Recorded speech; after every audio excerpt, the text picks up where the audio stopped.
What is going on, ladies and gentlemen? I am BDLM, coming with my buddy J4Y, bringing you episode number 103 of the Dota on a Man podcast. What's going on, man? I imagine not much of anything. You're pretty even-keeled, pretty calm. Just another boring Tuesday night, you know. Boring Tuesday. God, normal boring Tuesday. Just wish something would happen every now and then on a Tuesday evening, but unfortunately we're just stuck with lame events and just boredom, pure boredom. You know? Yeah, and it just feels like such an extra boring night because there isn't any monumental adjustment to anything that this show is about. And it's just so amazing how, we're not obvious at all when we're sarcastic. Like, it's just crazy. We're really good at it. We're so it's subtle. Good. The subtlety is real. So, if you haven't caught on, as it turns out, 6.82 has been released to the test client. And we're going to be talking a little bit about it tonight. Now, I got to preface this a little bit. So, Jay has seen almost none of the patch notes. Nope. I have read them all. So, his reactions will be real. Mine will be 100% fake. But before we get to that, get your water. Get a comfy little pillow. Just lounge back. Just go to sleep. Put your earbuds in and just drift off into a land of amazement, because this is going to be the best 9 hours of your life that this podcast episode is going to be, because I'll tell you, Jay, since you don't know, this patch is absolutely nuts and is just a monumental change to the game. We're playing Dota 3 now. Dota 3, it's the new game. It might as well be. Apparently, I have to admit, I have I was going to say doppled with. That's not the right word. It's on my mind, though. I've dabbled? I've dabbled with the two of the big heroes that have been changed. So I will have a little knowledge going into this, but little is probably the operative word here. I think it's going to make it just more genuine and just great anyways. And just rely on my pure Dota knowledge. So yeah, I'm sorry. I'm sorry in advance for all of this. No, I'm very excited to get underway here. And the title of the patch, 6.82, is Rekindling Soul. Obviously, a shout-out to the Arcana set for our good friend, Mr. Shadowfiend. And the general rework of his model. Yes. Also all the above.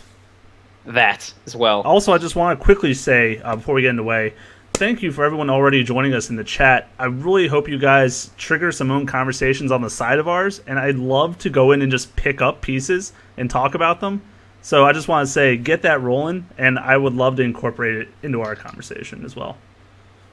So yeah, absolutely. I mean, that's really the whole point, right? We're here just getting to talk about some of this ridiculousness and, just talk about how it's going to just completely change everything. I mean, I feel like looking over this just as a general preview, really I've said this several times, I feel like Dota has been super balanced up to this point. You have heroes that are really popular. Some of them are really popular, have really awful win rates. There's certainly a meta, as there's always going to be. You're never just going to have random things everywhere. But really, by and large, it's been a pretty good patch. Nothing is broken, let's say. There are things that are obnoxious with Tinker and Eatblade and what have you. Mm-hmm. But overall, I'd say a pretty nice patch. And so looking at that and going forward, you can go, okay, well, maybe they'll do something a little crazy here to mix things up. And I think a little crazy happened. I have to say, I can't speak for everyone in the scene, obviously, but I know this caught me very off guard. Already just kind of being aware of some of the things they've already done, and so I'm very excited to talk about it, but it's just like, right away, it just struck me like, I thought this patch was going to be all about balance, which, granted, definitely there's going to be a lot of changes to each, or a lot of heroes, but yeah, they just overhauled some things too, which was just, I don't know, did that take you by surprise as well?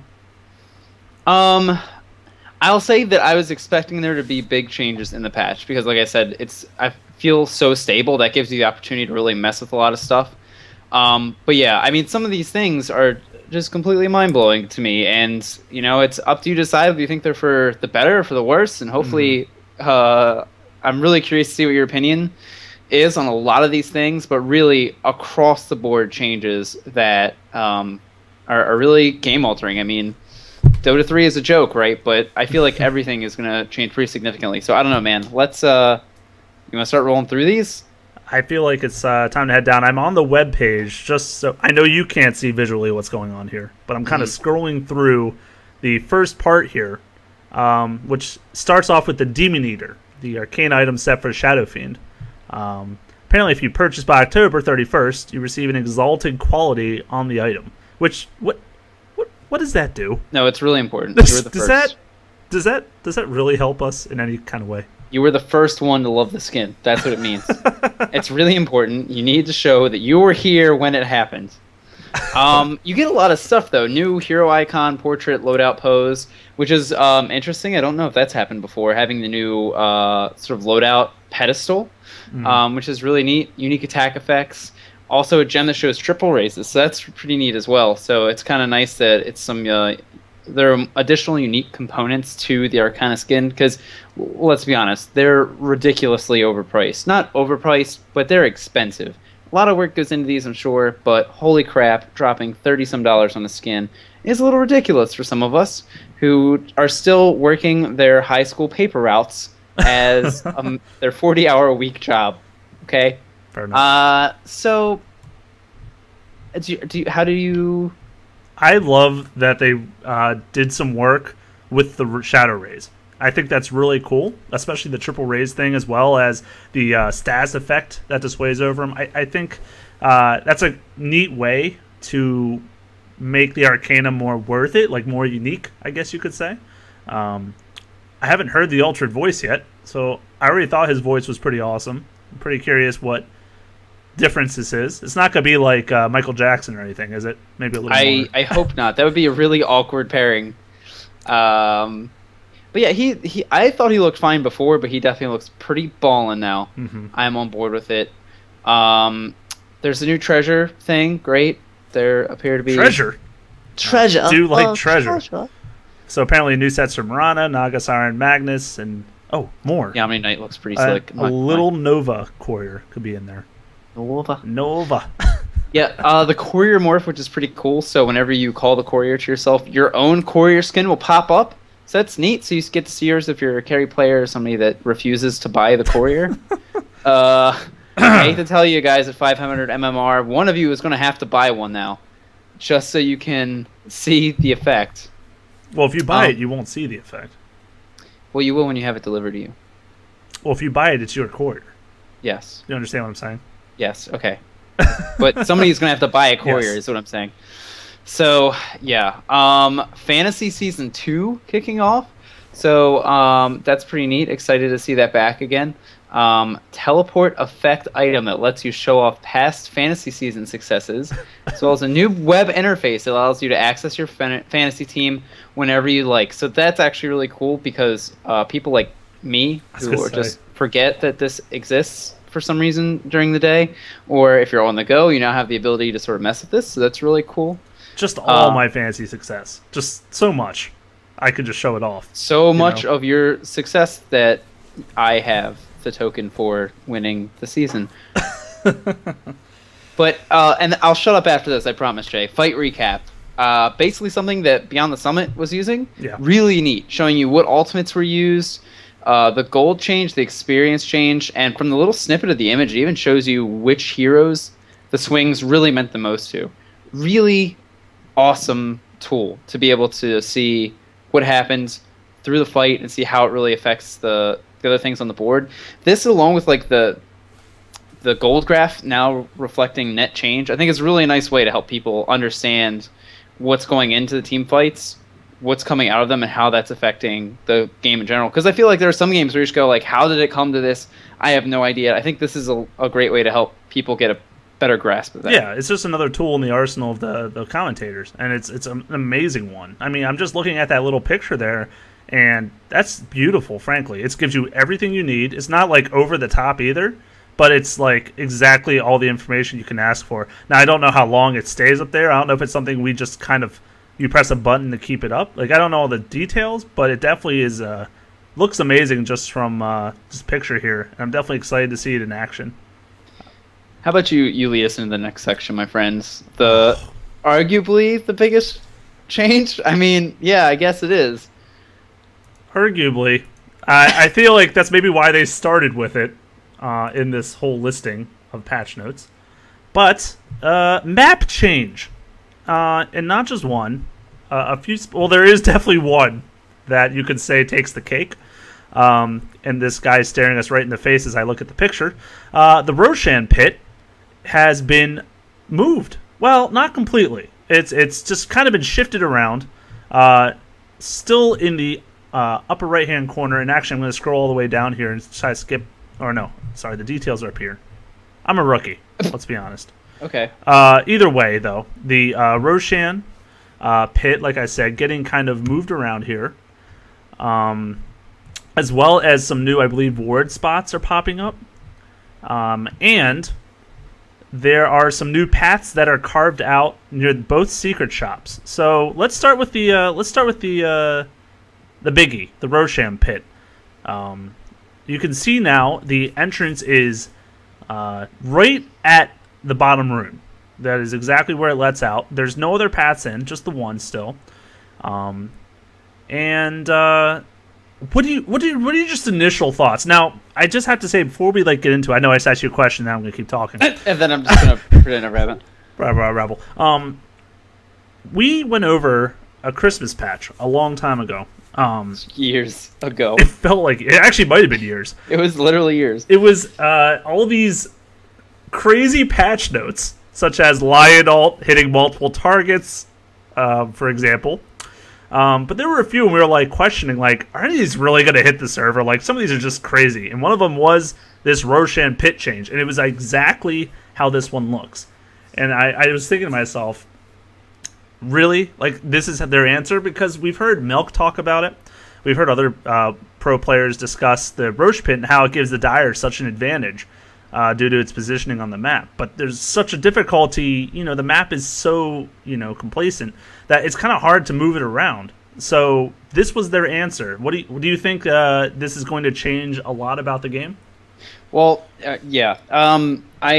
For anybody who still doesn't understand where the pit is, if you haven't gotten a chance to jump into the client and check it out, you definitely should. Pick a hero, ignore everything, and just look around the map, because really there's a lot of stuff that's changed.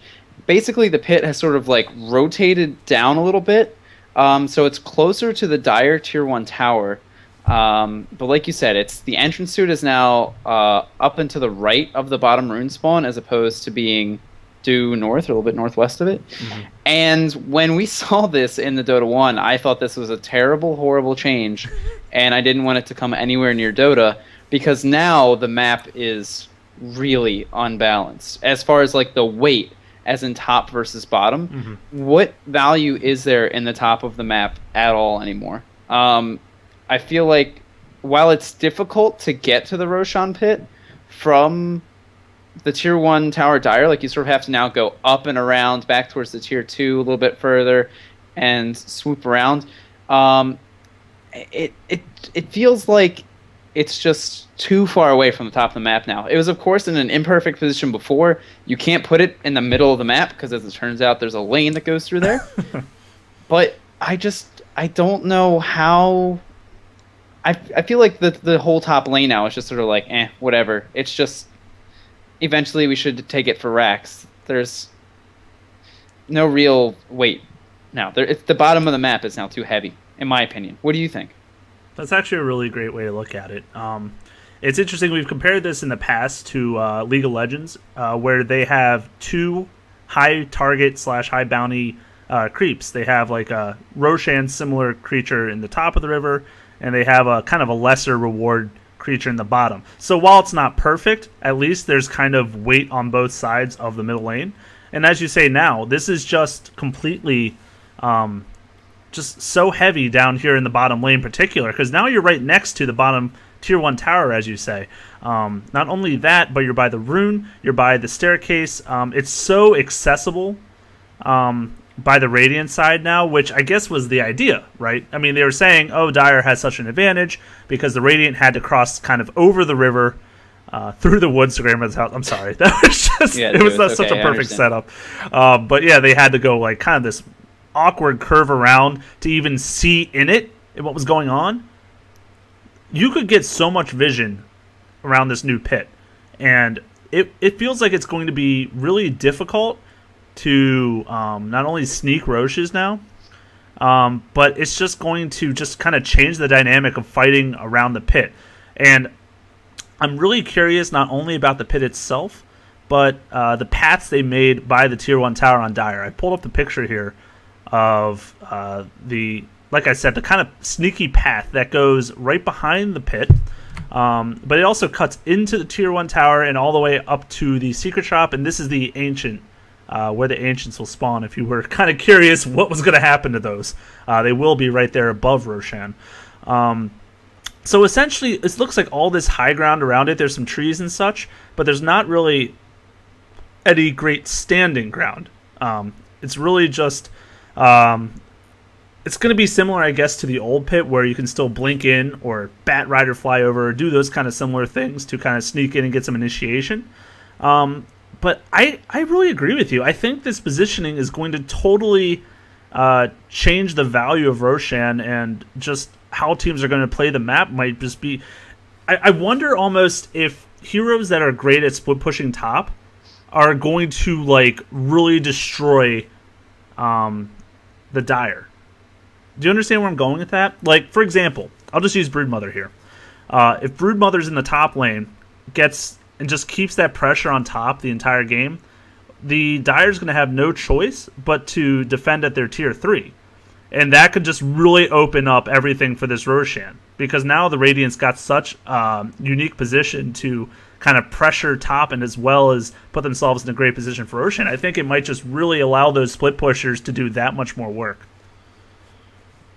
That's true. Yeah, I guess, well, really in either direction, just because the pit's a little bit further away from the top lane, you could argue that, yes, split pushing there is maybe more valuable. I will say, though, the interesting thing about the way that the pit is laid out now is that the Ancients are directly over top of it, which means it's a little bit harder to just sort of stand and cast spells from that direction. That being said, you know, just to the right of the pit now, near where the Dire Tier 1 tower is, there is plenty of space to sort of sit back and, you know, try to throw in spells. There does appear to be more unpathable terrain between where Roshan stands and that overlook, but it's still possible to send spells down there. So I feel like it's a little bit easier for the Radiant to contest, and there isn't so much of a Dire advantage fighting around it. Also, I'm just like looking at some different spaces you can ward around from both sides, which is another thing to consider. You know, not only has the pit moved and everything, but there have been other ward positions placed around the map. So actually, Radiant tier 2 top to the northeast of the tower, there's a place now for a ward to go, and also there's a little ward just over top of the Roshan pit that allows vision over the Dire Ancients, as well as the paths that go to the right of the Dire Tier 1 tower. So I guess in that respect, you can think, okay, well, you can't see into the pit still, by the way, with that ward. If you're the Radiant, you could place a ward up there to be able to see exactly where the Dire is looking to try to engage from, which previously you wouldn't have great vision of that. So I guess I'll say that this position feels better as far as the balance between the Radiant and the Dire. But I am curious to see what the sort of the unbalanced weight of the map does. And I think your point about split pushers is super interesting, and will I don't know. I think it would definitely come into play. Yeah, I mean, I use Brewmother, which is obviously an awful example considering, as far as I know, she hasn't been put in the game yet, so she's not going to be, as far as I know. But, you know, Nature's Prophet, Tinker are the two at the moment I can just easily think of where they can easily go to top lane, apply the pressure, and Nature's Prophet, of course, the king of split pushing, / Rat Dota, will just push that top lane, then he could just teleport right into the pit. And he's obviously an amazing Roshan killer as well, with his treants to tank the damage. So just adding value to that hero, not that he needed it, but now even gaining that much more momentum behind that pick. But yeah, I don't know. I also am trying to think about the pit in terms of points of initiation for both teams. Like we were saying before, the original Roshan spawn pit, the Radiant could only really come from the river, and it was generally going to be from their woods. Obviously, they could approach from the middle high ground there, but it wasn't a likely spot. Whereas the Dire, they could come in from either way, from their jungle or that middle lane, since it was more favored on their side. The new pit, it just feels like that bottom river access is so cut off and narrow that I feel like a lot of people can get really eaten up if they try to get in that way. So I'm not sure that really is a great point of access. It feels like it's going to be mostly heavy towards the middle lane. I mean, do you think you're going to see a lot of people trying to wrap around from the bottom lane there? That is an option, clearly. I mean, I don't know that you would necessarily make huge decisions off that, but I do think that is another example of where you could consider a radiant advantage. Because, it's right next to the Dire Tier 1 tower bottom, but you have to go through that narrow area and come up through an area that's not that hard to keep warded up. Oh, easily, yeah. And this area of the map is now just a funnel directly into the Roche pit, and there aren't places to sort of stand and set up opportunities like the Dire used to have. So I don't know. Now that we've talked through it, I guess I don't hate it as much. I don't know that I like it still. I don't like change, but it definitely I think feels a little bit better as far as the balance between both sides. What I will say though is that I was actually watching a game recently where Nahaz, the stats man for Join Dota, was just sort of talking about Lycan and how his win rate, everybody talks about the dire Roshan advantage for Lycan. Well, that used to be the case at one point, I believe, but he was actually mentioning that actually the stats now are pretty even for the win rate for Lycan on both sides of the board, and it's probably a lot because teams have just gotten used to dealing with that threat, and they have a real clear perception about what that hero on Dire side means. They're ready to fight it more. But I guess that all being said, there were still those great vantage points for the Dire to sort of go into the pit. So it's really crazy, man. I'm really curious to see what the impact of that is on the game, because even if you say, all right, well, oh my gosh, if I could think of the right word at all, if Lycan's not a big deal, well, guess what? There's still teams like EG where casters have pointed out if they play on Dire, then their play is a lot about getting the Aegis, taking advantage of whatever advantage they have there from the team fight perspective purely, not about one hero's advantage, but just the fact that they can team fight better there, and just playing differently because they're Dire, because of Roshan. I think that would probably not be as prevalent or as noticeable. And I will also say, too, that the sort of other neat side effect of this is that this Tier 1 tower for Dire is actually really kind of scary to even defend. You can go up into the trees to the bottom left of the Dire tower as Radiant and sort of sneak all the way around behind there. So you have sort of access to being able to set up kills on people that try to TP into that Dire Tier 1 to defend it.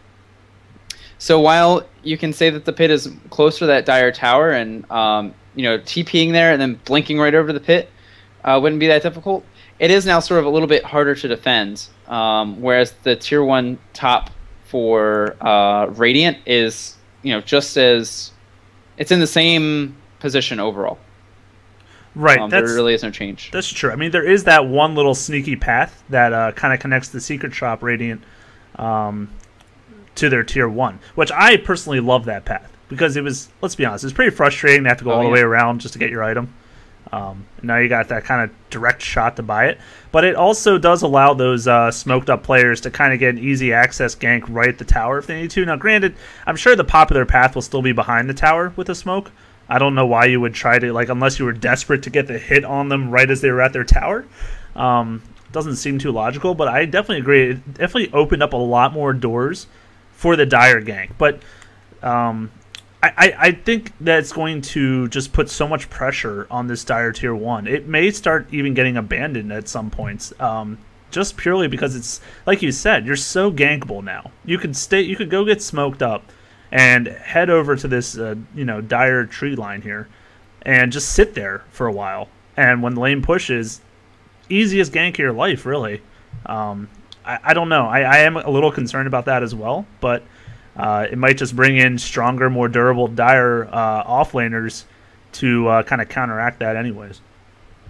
Yeah, that's true. I'll be honest with you, I didn't even realize there was that Radiant path there. There really is a lot that has changed on this map, and trying to understand the weight of it is pretty crazy. I will say too, because not only would you say that that sort of evens up the gank ability of the heroes at that tier 1 tower, it also means that heroes like Beastmaster can run straight from the tower in a more direct path to the Ancients to try to stack them and pull them. You don't have to waste as much time, whereas it seemed to be rather easy for dire offlaners to sort of chuck abilities. Right. And by that I mean Beastmaster, to chuck the axes into the creeps to stack them up. Now Radiant Beastmaster is in a much more advantageous position to do that. And there are other heroes that have sort of have that ability and that capacity, but he's the one that stands out in my mind, and that is now a more viable option. I'm actually really curious now. I wish I was looking at the original map, like a picture side by side here, because you see if you're looking at the picture of the Radiant Secret Shop, on the right side by those Ancients, there's a clearing. I don't think that clearing was there. Now you can shoot across into the Ancients to pull it. Just an auto attack.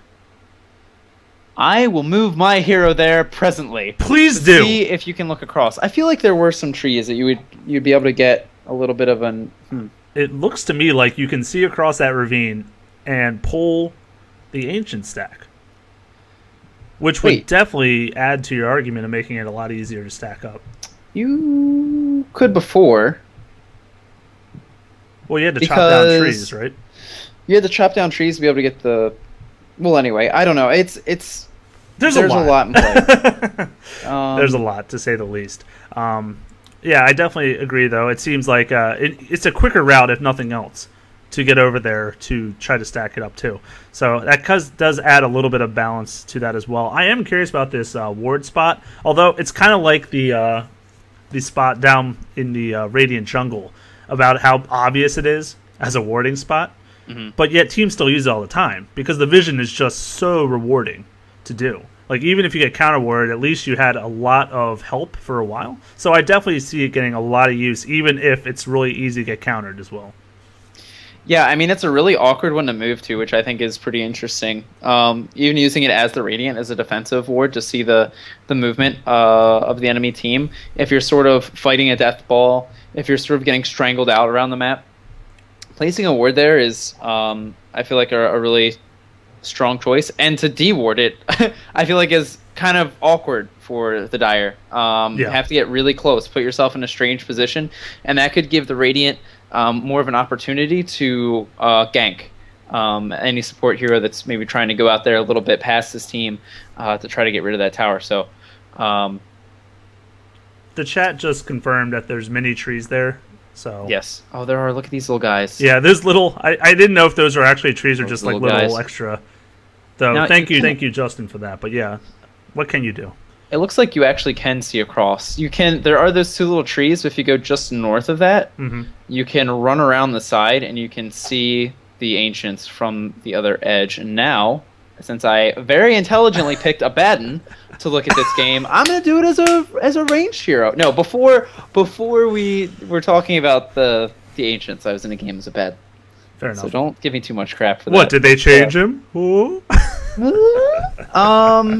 Hey, since Dota 3 is now a Han clone, there's a new bounty rune. Anybody familiar with the changes that were made to Heroes of New Earth? They wound up adding into the game a second rune spawn, so that there was something that spawned at each location. It would fill up your bottle and nothing else, I do believe. This was after we stopped playing. But here now in Dota 3, we happen to have this gold and experience rune. This will grant you a bit of each. I think it's 70 gold and like 70 experience. And it will always spawn. The positioning is still random, and new runes will refresh every 2 minutes. But now we have something that not only changes how easily mid can get shut down by rune control, but also it adds a lot of value, in my opinion, to the roaming heroes and support to help their middle heroes ensure lane control. This is a fantastic addition. Taking out such a huge RNG part of the game is wonderful, in my opinion. It's how many times have mid laners gone to check on a rune and it not be there, and the other laner completely gets all the momentum going for them because they went to the other lane, got the regen rune, and now can sustain the rest of the next 5 minutes or something. It just really was such a sway. Now with the bounty rune, it just appears, yes, okay, you would rather have that regeneration perhaps, but at least you have something, and you get to use that to your advantage. And like it says, it's always going to be 2 rune spawns. And actually, if you don't use the ones that spawned, every 2 minutes, regardless if you use it or not, they're going to be new spawns. So that's also a change from the old one. I don't know. I think it's a really nice addition. I think it gives both middle laners, I should say, kind of an equal opportunity at sustaining. And obviously this increases the value of bottle dramatically in middle, in general, on just all heroes. Even a hero that may not have wanted it in the past may now get it just purely for the ability to continue to bottle up runes. I don't know. Do you think this is good or bad for the game? I really don't know, because it affects a lot. Because now you can have multiple bottles running at the same time. Yep. And you can say that that's not really a big deal, because if you're able to get that kind of control on the map, then you could potentially have 2 bottles with runes in them, even though the one doesn't really get you any benefit, any extra beneficial effect out of it. The one thing I do like about it is that it feels like the regular runes are now more like gank-oriented runes. Like, okay, now I have this. It's not that I have the regeneration in the middle lane now. It's not just that I have a full bottle and, oh boy, I have an extra effect. That's fun. Now it's like, okay, the other guy is also going to have a refilled bottle. The difference is I am going to be able to make something happen on the map with this. Now, the other side of that coin is, too, if you're able to get your supports to stay and control one rune position, you get the other rune, and you stop the enemy middle laner from being able to pick one up. That could be pretty dramatic, because then you could just have the hero that was able to obtain the regular rune now go back up top and try to claim the other one if he wants. It's true. It'll start now expanding to the other lanes, and that can make a difference. Like you said, there are some offlaners that really do like a bottle. Weaver can do it, Dragon Knight. I've seen Darkseers. There's so many heroes that can, definitely Clockwerk, of course. There's some heroes that just definitely benefit more than others, but still, if you're able to control the river enough by having strong enough laners or roamers, perhaps, now not only are you helping your middle lane sustain, but now maybe that one of the side lanes with a bottle gets that much more sustain, and you really just kind of press that advantage of staying in lane, using your abilities, whittling down the opponents so they have to retreat, and then taking the tier 1s can really snowball the game. So it is really interesting. Of course, the bounty rune not super strong in its own abilities. Actually, the formula given in the chat was 50 experience and 50 gold, and you get 5 times the minute for experience and then 2 times the minute for gold extra. So it's not enormous bonuses, but it's something. And like we were saying, I think the main point of it is to bottle up. Well, not only that, I think it's nice for lower tier players, especially that are playing support. It's encouragement to move from your lane. I feel like there are a lot of times where you maybe want to be a really active support, but you don't necessarily trust the people in the other lanes. And so you go, if I run from here, I'm going to be a super low level, and I'm going to wind up losing out on the game because I just can't do anything because I was trying to make plays and they didn't happen. Well, now, if you happen to run and try to make a play and it doesn't work out, well, maybe you're able to get the rune for it, or you're now giving people more of a reason to try to roam around, to try to make plays, to help control the rune. BT Dubs just picked up Disruptor, took him into a game as Radiant. You can actually go around those trees, and you can pull from that cliff. Wow. I was able to stack and pull from around the rim of those trees. So that's nice without even having to chop down trees. That's pretty nice. No lumberjacking was done this day. Eco-friendly pulling. This is going to be me using numbers, which I probably won't do the rest of the podcast. Jesus. So I won't try to. It'll hurt everyone's brain too much. But since it is at minute 0, 50 experience, 50 gold, you need 200 experience to go from level 1 to 2. So getting a quarter level just from picking up the bounty rune is a pretty nice advantage, actually. And like you said, I wasn't even thinking in terms of the supports moving out from their lanes. But like you said, if it's a roaming Earthshaker or something, at least they're rewarded in some way by picking that up to getting more experience towards that next level, or maybe gold towards their boots or wards or something. So I do like that a lot, actually. I think it will encourage more mobility between the lanes in general. Yeah, I do. There's one more map thing that I want to bring up that we'll probably bring up later when we actually get to it in the notes. Okay. Fountains are now on a raised platform. There are steps up to the fountains on both sides. They were also buffed a little bit in their defensive capabilities. So less fountain dives, which I am on board with. Less abilities to pluck at people from outside of fountains.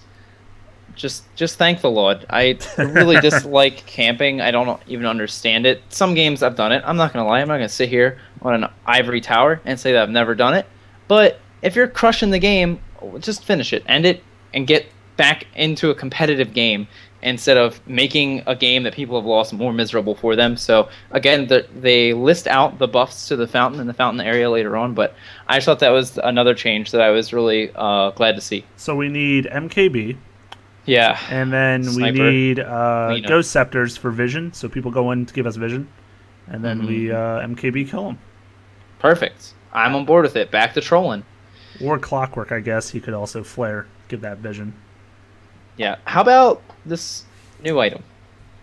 New item. The Crimson Guard. Well, not completely new. It was around in the New Bloom Festival when you were fighting the Beast. Now, granted, you and I did not dabble or doppel very much with that item, or that event in general, I should say. But it was something that was in there that they decided they liked so much, they wanted to bring it over. I have the stats pulled up on it. And essentially, you build a Vanguard, you get a Plate Mail, and an Ultimate Orb. You combine those, no recipe. The total cost is 5,725, so pretty expensive. But what it does, it gives you $10 stats, 300 health, 10 health regen, 10 armor, and then you get the ability, if you're a melee, to every time you take physical damage, you have a chance to block a percentage of the damage. So you have an 80% chance to block 30%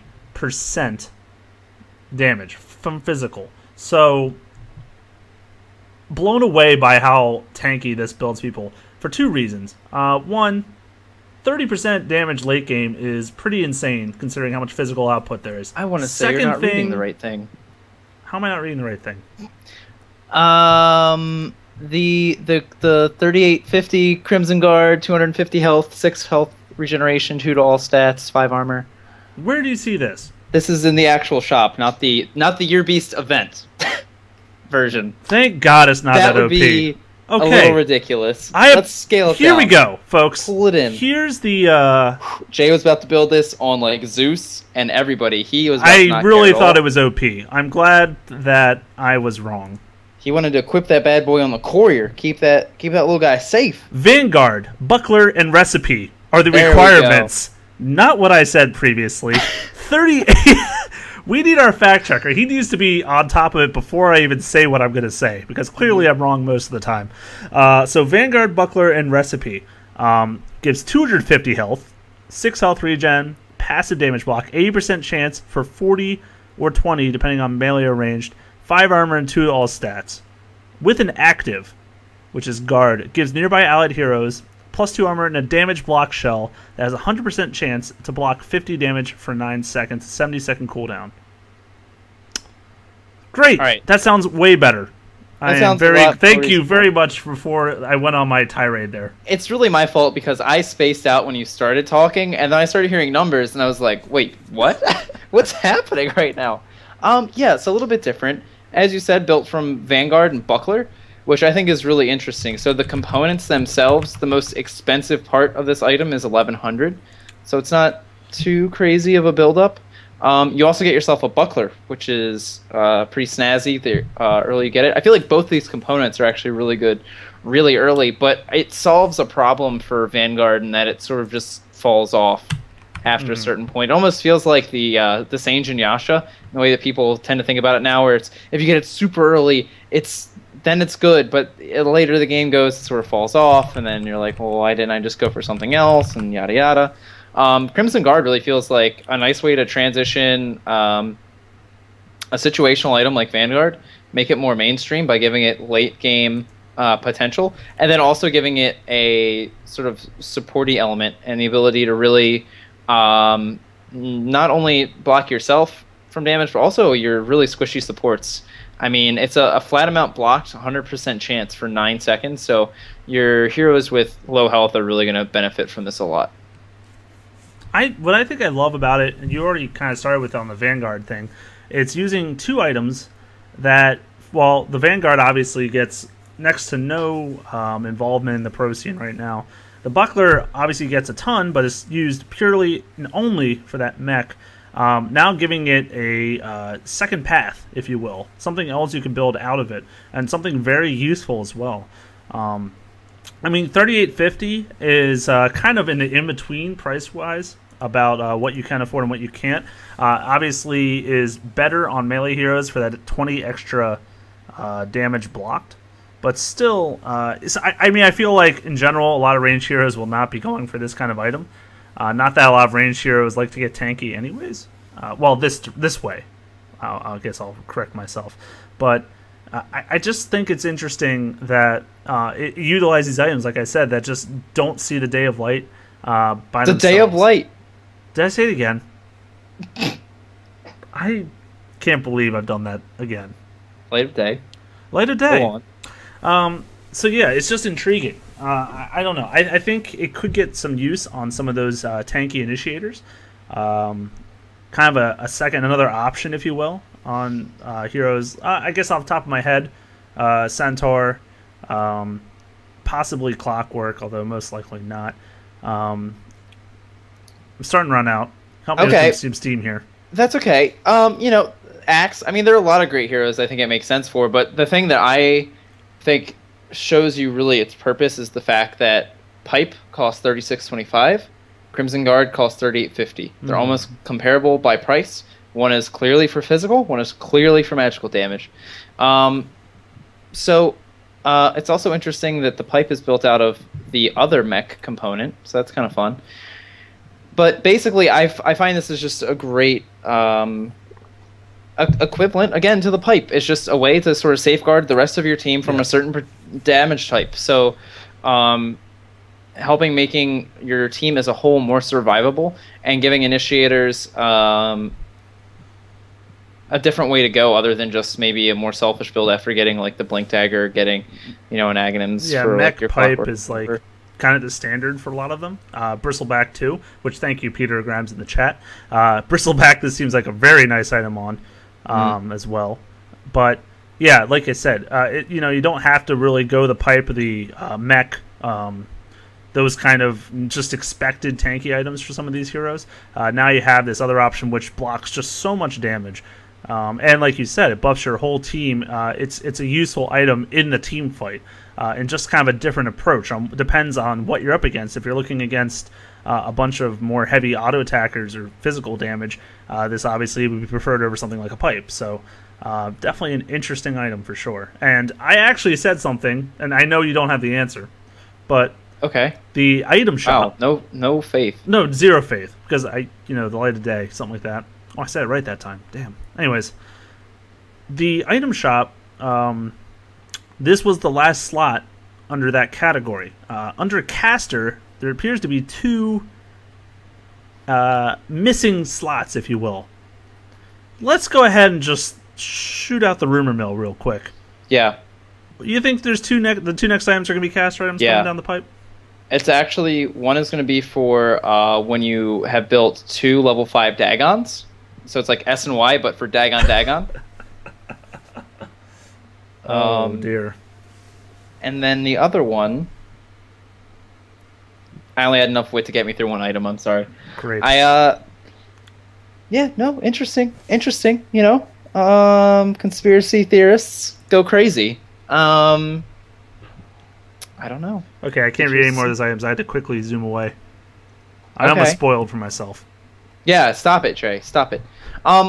Of course, other major changes this patch were reworks for Bloodseeker and Phantom Lancer, which we'll get to when we actually go through the notes, which we have finally gotten to.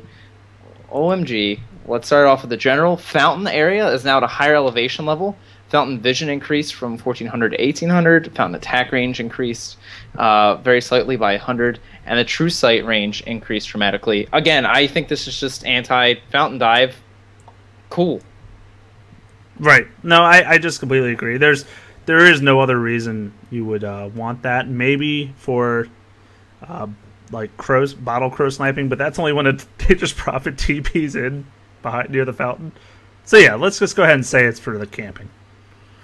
Yes. Next on the list, we have the reworked train for Roshan area. I mean, been there, done that.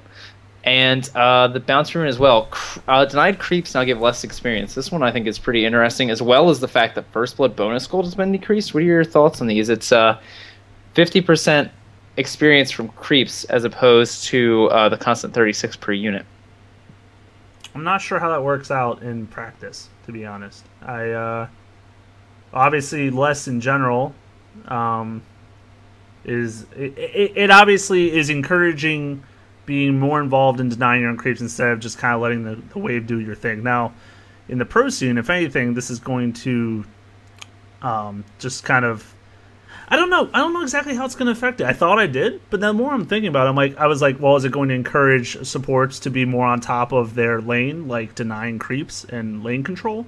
But we were talking about the bounty rune and how we're going to be encouraged to move more between the lanes. So I guess this might just help those who are mechanically sound, make them win their lane harder. I don't know. What do you think? I think it gives you an option there. I think you listen to a lot of the commentators, a lot of the casters currently, and they're like, yeah, it's about the mobile roaming supports, and Marana and Shaker have been super popular, and you look at the rune and you go, oh yeah, well now it's going to be even better for those heroes. Now you go, oh well, what if you have a strategic choice now between, do I want to make the offlaner have a really bad time, or do we want to try to send our supports in a different lane? So it's a small change, but I think it's interesting. The reduced First Blood gold bonus, that's fine. Cool. Yeah, that's fine. I don't really... Yeah. Rework the bonus area of EXP. There's a lot of math, a lot of numbers. It's a ton of math. I was so overwhelmed by the math. Here, I'll show it to everyone so they can do it themselves. Yes. The issue is it says reworked and not increased or decreased, so I have no idea how this plays out in the grand scheme of things. What it appears to be is that it used to just purely rate on the level of the victim times a factor plus a set amount. And then it was split between different heroes. Now it's dependent on the total experience of the victim, so not level but experience, which I guess are similar in fashion. And then also the enemy and allied team experience and their difference. So I guess if you're stomping the yard on the other team, then you're not going to gain a whole ton of experience. Which is kind of interesting, because it used to just be kind of this, no matter what level, that's it. But now if you have a huge advantage, or I guess in the other turn the tables, if you're behind by a lot and you get this kill, it's going to maybe ramp it up that much more so you guys gain a lot from winning that fight. Yeah. I don't know how I feel about this. I feel like there's a reason you got to that bad position. And it's probably not from like something really random or really small. So the fact that you could have a really random or small thing get you back in the game more is interesting to me. Yeah, I mean, I'm sure. I mean, we don't know the actual numbers, but I'm sure it's not dramatic enough. That's like that one team fight is now you're even, because that doesn't happen a lot of times. but still, it seems like it will favor those who are behind. Whereas if you're ahead, it's like, oh, okay, another kill, big deal. So it will be interesting to see if that actually plays a role in how kind of like late game, like how much swings happen, throws, if you want to even call them. I don't know, but yeah, I'm curious. Maybe Bounty Hunter now more prevalent. Just stack them up with all that gold. You'll see. Oh, you'll see. Yeah, interesting. Glyph of Fortification cooldown is now refreshed whenever you lose Tier 1 tower. Whoa! Okay, I already saw that one. Okay, but that was my reaction. But that was my actual reaction when I saw it. Actually, I was more like, what? Because I am really intrigued by this. It's apparently it's just stopping that early, or it's not stopping, but it's slowing down those team comps that just kind of steamroll those early towers to build up their advantage. Obviously, like I said, it won't stop in its place. I mean, if you can't put up a defense, Glyph's not going to stop the push. It's just going to deter it. So you're still going to have to do something to compensate. But I think it's a really interesting idea to kind of prevent, or not prevent, but like I said, put a damper on these teams that like to just shove a bunch of Tier 1 towers for gold. I think it makes the Tier 1 towers a lot more defendable, too. I mean, there are a lot of times you go, well, why would we glyph for Tier 1? It doesn't really matter. Now you can do it. You can try to do it to get your deny out. Right. And if you screw it up, well, don't worry. You haven't screwed your whole team. You can still use it again for Tier 2. And that I can dig. Tower bounty gold for destroying Tier 1 towers reduced as well. Actually, pretty dramatically on really across the board. So not favoring that person who gets the last hit, essentially. Yes. So I think another way to stop the prevalence of death balls. How about this one, Jay? In Captain's Mode, the third ban phase order is swapped. So instead of it being Team A ban, Team B ban, Team A pick, Team B pick, it's now like a snake. I like it. I don't know how that's gonna play out. It was kind of like when they reworked the pick ban a while ago. I was not sure how it was going to play into it. I was intrigued by it. This one doesn't feel to me like it's going to, shake the earth here, but it is going to. It could definitely play into maybe a different kind of strategy when you're drafting. Maybe you pick certain heroes in different parts of the draft now that you know the ban phase order swapped. Yes. You were really excited about this one. This is still in the parts that you had read. Reworked how all pick works in ranked matchmaking. I'm gonna let you go ahead and take this one, buddy, so you can just. I was happy. I was a happy sailor. For all those in the cast, on the podcast, who struggle with an issue, I think everyone shares my struggle here. The all pick ranked matchmaking. Currently, the meta is to wait until the game starts, to pause the game, and come up with a quick strategy of who to pick based on the enemy's picks. Not necessarily the most fun. You get no reward for picking your hero early, except the fact that that's your hero. I guess that is the reward, is that you get to play that hero. However, you pick, let's say, a mid hero. Pretty easy to counter you after that. So, new details. Picking starts after a 35-second strategy period. No need for pause, ladies and gentlemen. You get that 35 seconds built in. They are just so thoughtful. Teams alternate picking. Whenever it's a team's turn to pick, anyone on that team can pick for themselves. So it's kind of still an FFA. Although hopefully in your 35 seconds, come with that strategy, Matt. Teams have up to 30 seconds to pick a hero. If the timer expires, each player that hasn't selected a hero will lose 2 gold per second. The selection will stay on this team until a hero is picked. Once the selection is made, it immediately switches to the other team to pick, and then they have their 30 seconds. Additional notes: initial starting team is random, but known at the start of the strategy period. If a team has not picked and continued losing gold for more than 30 seconds, a player that hasn't picked will be assigned a random hero, and then the turn will resume to the other team. Thank God I read that note at the end, because I was about to say, what if a guy's just AFK? Like, he's going to have 0 gold? Like, what's going to happen with him? I love it. I'll let you talk, though, before I go crazy. The only thing that I find really weird about this is I feel like people are going to like say what they want to do in the strategy period, and if you have people that... I feel like there's going to be a lot of everybody is spamming the pick button when it looks like they could go back to it, see who gets what, and then you go like, oh crap. Somebody else like decided they wanted to race me to the hero I wanted to play, and now I have no idea what to do. So even though I had this strategy period, now I have 30 seconds to try to reassess what to do, and then that's even... I mean, I don't know. I'm really curious to see how this actually winds up turning out. I feel like no one is still going to play all pick and then try to come up with a master strategy, even though you have this strategy period. Although maybe the fact that people have to sit there and wait will make them, I don't know. You don't really have anything to do but talk to each other and think about what you want to do. Mm-hmm. Maybe say the heroes you're interested in playing. But I still feel like I know some people that are just going to sit there and not know what to pick, and then their time's going to come up, and then they're not going to know what to pick. Yeah, I mean, in obviously some situations, people are just going to random their heroes still. I mean, you're not going to always have a perfect draft. Of course you won't. But I like it in the sense that it makes you kind of feel... It feels more like a competitive thing. You know, it's not just like a, oh, F it, whatever happens, happens. You know, it kind of like puts more like of that team kind of collaboration, I guess is the word I'm looking for.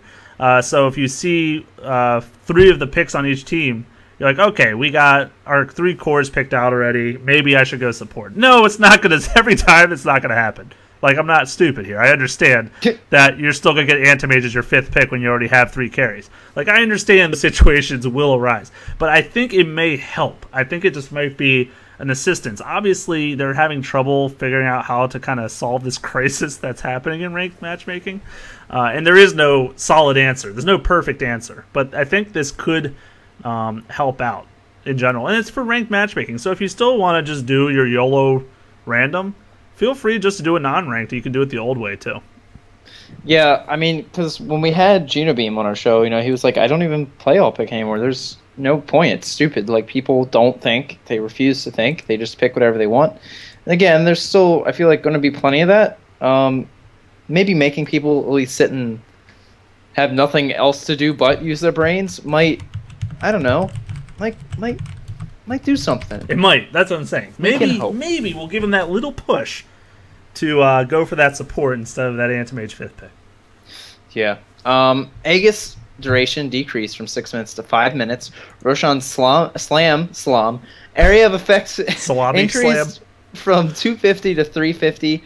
Roshan's salami damage increased by 20 every 4 minutes. What are your thoughts on the lunch meat changes to Roshan? I mean, God, I was trying to think of something witty. It was, okay. So close. Can't win them all. So, obviously, a little extra radius helps him out with the slam, as well as the 20 damage every 4 minutes doesn't seem too... I don't even know if that's really going to matter. I mean, 20 damage in the grand scheme of things on an ability that's a 10-second cooldown. Not very massive. Of course, for those who are not sure exactly, because he does use a few of them in the fight, he's damaged and slows all nearby enemies. The 50% attack and move speed slow. So, making that a farther radius, I guess, kind of, annoys more melee-oriented teams, but at the end of the day, it's not a big deal. The Aegis duration, though, I'll be honest, BDLM. Please do. I love to just call myself out here. That's good. Be humble. Oh, I eat a slice of humble pie every day. I always thought it was 5 minutes. Okay. All right. I always thought it was 5. You play Dota, you watch Dota. You're not at Ice Frog, so you didn't make Dota, but... Didn't make it. So, now that it is 5 for real... Jay has been ready for this patch. for months, guys. I've been next meta for just forever, essentially. Yeah, no, I think that's a great idea, actually. Taking it down to 5, putting more pressure on teams to just use it sooner than later, I think is a great idea. I mean, a whole minute isn't going to necessarily do too much. When it went, obviously, from 10 to 6 was a big drop-off. 6 to 5 is still pretty important. I think it is going to be nice, though. I think it's, like I said, it's going to encourage those teams to get in there and team fight or push towers before that wears out.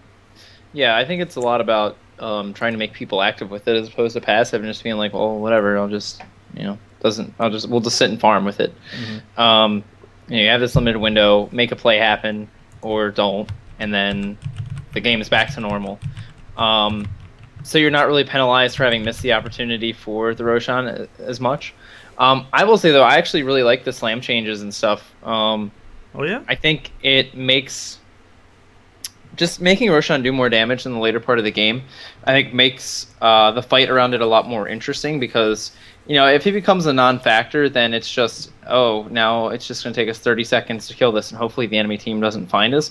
If you have, squishier heroes and they're in there, in and around the pit, if they're in this increased radius, then it is a little bit more dangerous, at least, to try to go for the Roshan. So let's say, theoretically, sorry to cut you off. Let's just say theoretically, I'm never sorry. Let's say it takes you 25 minutes to do your first Rosh. Does that seem reasonable in a typical pub game? Sure.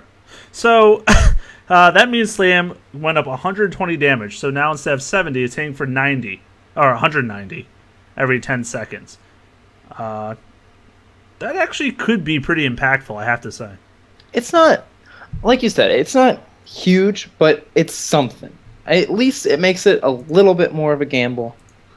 It's something. And I think that's sort of the point of Roshan, is that you don't have this completely even thing. He really is sort of just like a flip of the coin. Not a flip of the coin, but it's this random element where you have to sort of weigh out the pros and the cons and to decide if it's worth getting the Aegis. Because now you're saying, okay, we're going to fight Roshan in a place where we're going to be taking more damage than we used to. It's going to be a bad place for us to fight, or a less advantageous place, even if we're dire. We're going to get it for less time. So what are we going to do if we get it for 5 minutes? And is it worth the risk of us being engaged upon at lower health in a less advantageous position? So it's more of a, let's think about if getting the Aegis makes sense for our team, and less of, well, it's up, let's take it, and then might as well, we're dire. I mean, you still get, the gold advantage and everything, the experience advantage. That's still, something that's going to be nice. But I think it makes the Aegis component a lot more interesting. So will Ursa be picked more now? Every game. That's my prediction. Ursa's the answer to this slam buff, man. I mean, it only procs when there's 3 more units, so solo that Rosh. There you go. Solo YOLO, we just found it. See, I told you I was ahead of the beta. Hey, you had it right. I already had this figured out. So, you're like, speaking of Ursa, no, I mean, don't you dare.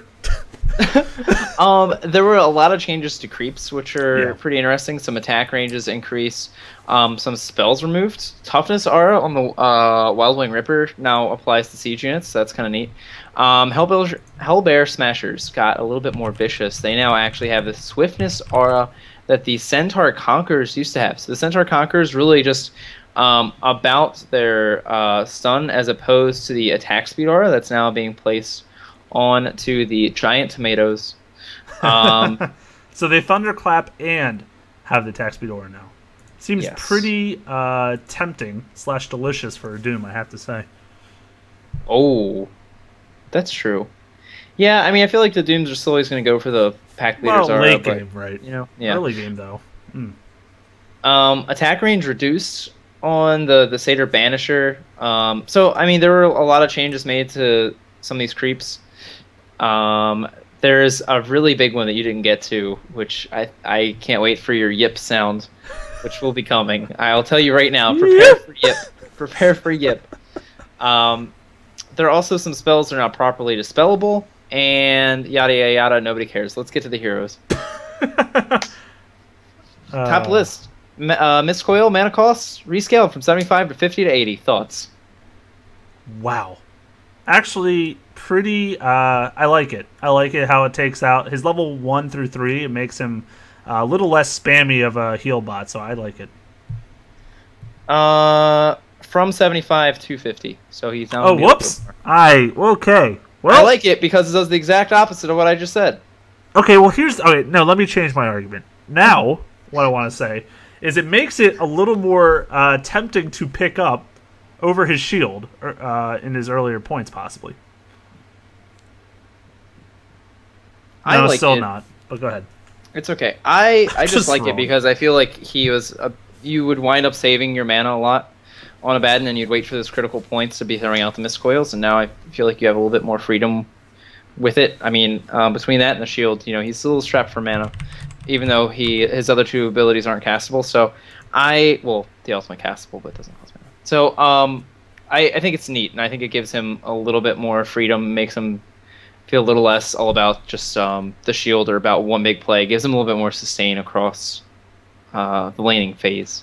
And I feel it's fair, because he's using health to use it. So, don't make it so intense on the mana side, too. I'm down. Your turn. Alchemist. This is what I can't get wrong, right? Acid spray negative armor increased by 1 across all the ranks. So, buff to Alchemist, actually. Seems pretty cool. Yeah, this is also going to make the unstable concoction hit for more, because part of that damage is physical. Physical, yeah. So, I mean, I like support Alchemist. I thought he was really strong before even looking at, closing out the International 4. So, that's obviously the biggest change for rank 1, because that's the biggest percentage increase, as it's a flat 1 at all ranks. So that's kind of neat that he has some more potential at levels 2 and 3, whereas didn't feel like he had a ton for the early stages of the game. I like it a lot, and like you said, I like Alchemist the most in that support role at the moment. So I think this just buffs him dramatically. Oh, not dramatically, but it does definitely buff him, and helps that team fight element that much more for the death ball effect. Definitely great. Anti-Mage. Base strength increases from 20 to 22. Now I feel like he's still a bad hero because he had that leg nerf, and he's never really recovered. Your thoughts? It's impossible to recover after that. Well, there's a lot of 2s still involved in these changes. But yeah, just a little more health right off the bat.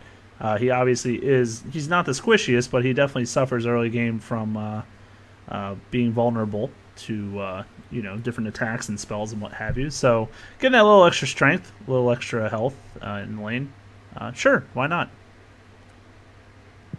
Axe. Counter Helix. Chance to activate increase from 17 to 20%. Culling Blade no longer ignores Lincoln Sphere. Why did it in the first place is my only question there. Nope. I honestly, once again, something I learned today.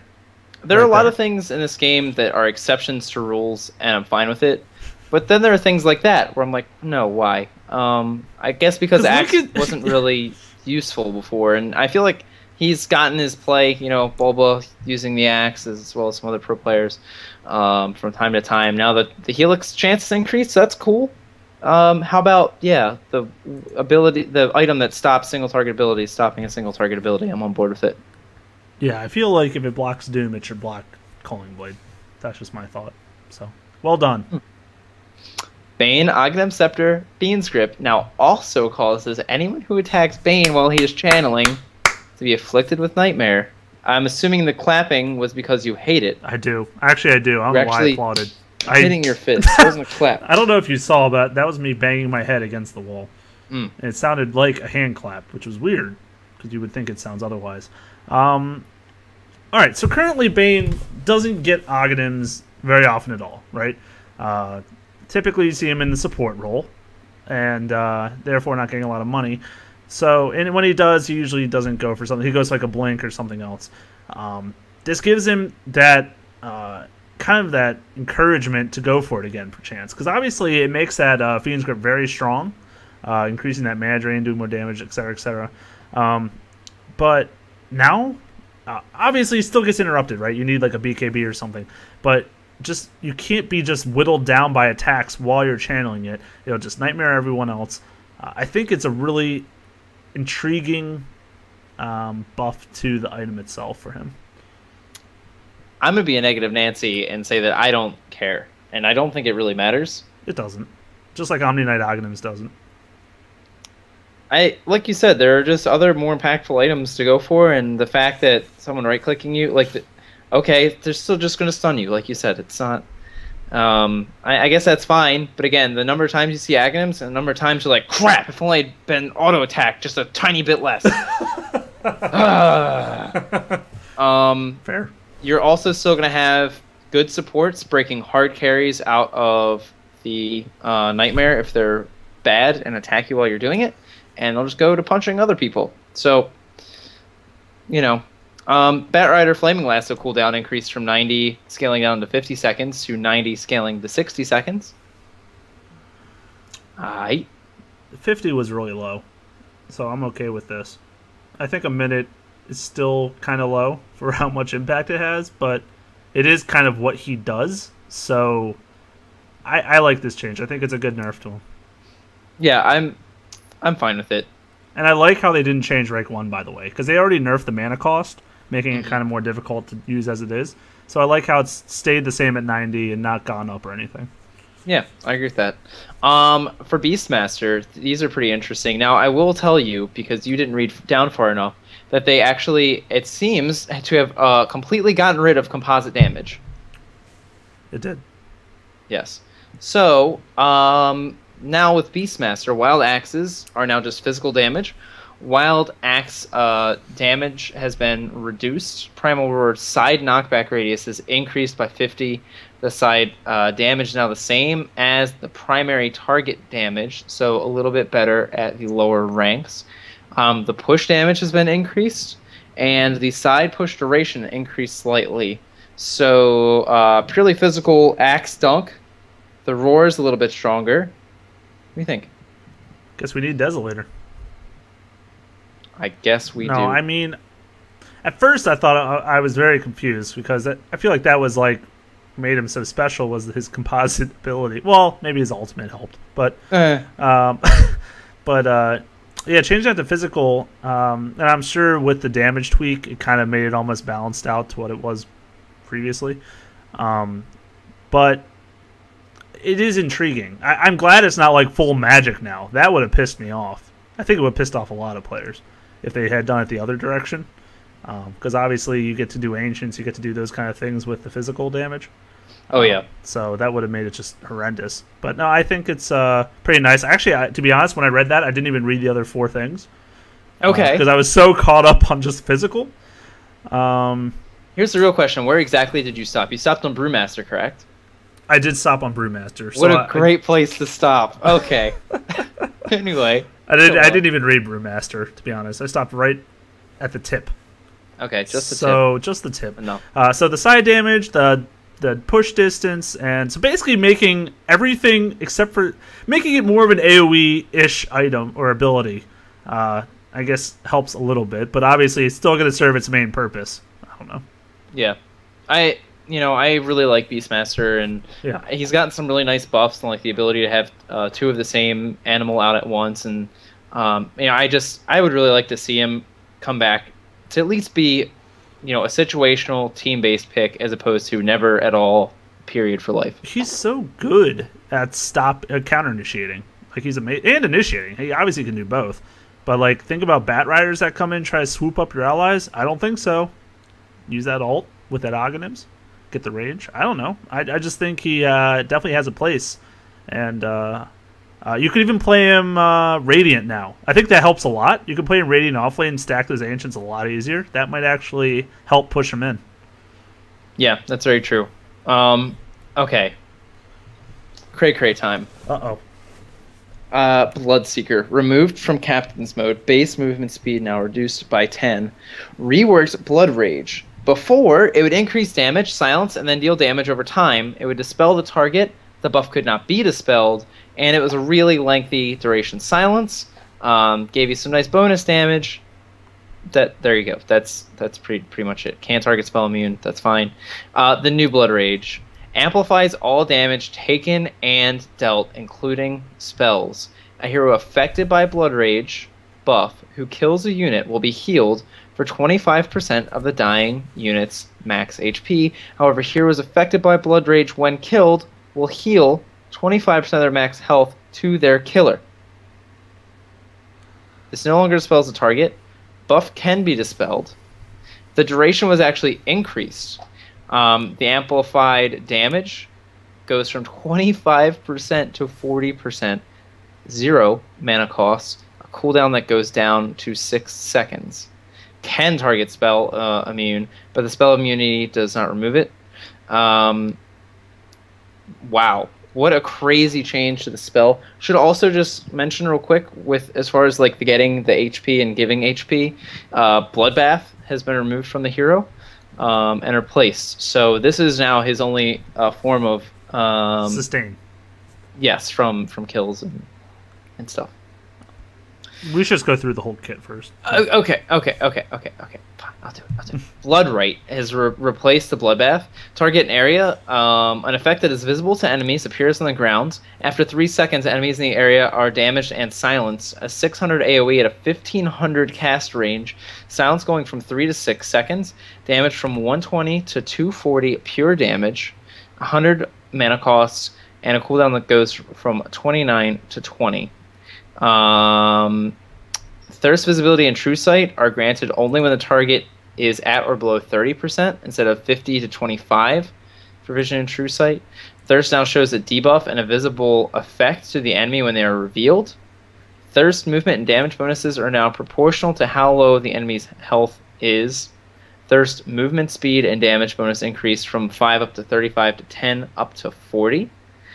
Rupture no longer deals initial damage. Rupture duration increased from 7 to 9 to 12. Rupture cooldown reduced from 70 to 50 at the last rank to just a flat 60. So a lot of stuff going on there, really. For every single slot in this ability's kit, his base stats stay the same except for the movement speed. What are your thoughts, I guess, overall, or does one of these abilities really stand out to you as being cray-cray?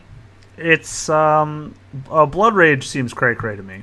I think it can be now comboed up with some scary heroes to make them just output insane damage.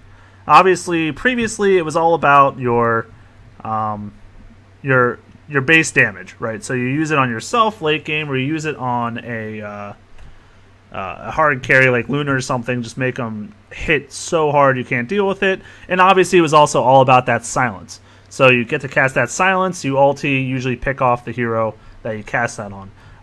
Changes him night and day, this Blood Rage. And also, like you said, taking out the Bloodbath, putting in the Blood Right. He's no longer going to be that hero that just sits in a lane until 6, sustaining so easily. He's going to be now using mana and also just working in a completely different way. I have to say, I'll start with the things I don't like. Okay. I don't like Rupture not doing initial damage anymore. I think it was so helpful and kind of almost key to have it do that initial damage. As low as it was a kind of a way to get that pick off on some heroes. And now that it doesn't do initial, if they just are aware of it and barely move at all, it does get, sure, the duration went up almost 5 seconds at rank 1, which maybe is going to help compensate for sure. But if you're not enough of a threat by yourself, it may not be enough to push them out of the lane or to get them killed. Do you have anything to say on that front? While you don't have the initial damage, that was 150 going up to 350, I would say that you're going to rupture somebody, and then you're almost guaranteed to be able to, almost guaranteed. I don't see, it'd be rare situations where we're not able to get the blood rate off, which does 120 up to 240 pure damage. So that's interesting. It's obviously, not the same amount of damage, but you are going to have that sort of combo, and then you're going to be able to get the silence on top of it. I think that's really interesting. I'm going to... Well, okay. Did you have more to go on? Oh, on this hero? Mm-hmm. Of course. There's a lot, but we can go back and forth. I was just also going to say the Blood Rage, and this is where I started with, the combinations. I think Stacking that with heroes that are super bursty. Think Lion, Lena, Skywrath, just a few examples. Putting that on them, let them be in the back of the fight and just drop their heavy damage dealing spells with amplified damage. It just seems really good. Also putting on your late game carries still is really effective, just in a different way.